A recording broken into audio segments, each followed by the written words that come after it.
যে তাদের নেতৃবৃন্দ বিভিন্ন জায়গায় নানা ধরনের কথা বলেছে এবং এক প্রকার জনগণকে উস্কানি দিয়েছে। এমনও কথা বলা হয়েছে যে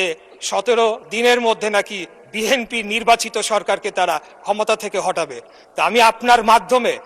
এই সংসদ এবং জাতি যারা সকলেই লাইভ টেলিকাস্ট হচ্ছে, সকলেই দেখছে, আমি তাদের উদ্দেশ্যে বলতে চাই যে 2008 সালের নির্বাচনের মাধ্যমে এই সরকার ক্ষমতায় আসে নাই, 14, 18, 24-এর মাধ্যমেও এই সরকার ক্ষমতায় আসে নাই। আমরা জনগণের সরাসরি ভোটের মাধ্যমে ম্যান্ডেট প্রাপ্ত হয়ে এই সংসদে এসেছে।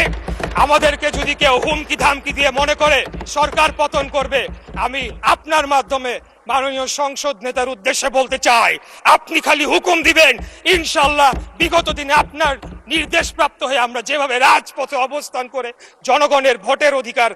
প্রতিষ্ঠা করার জন্য আন্দোলন সংগ্রাম করেছি,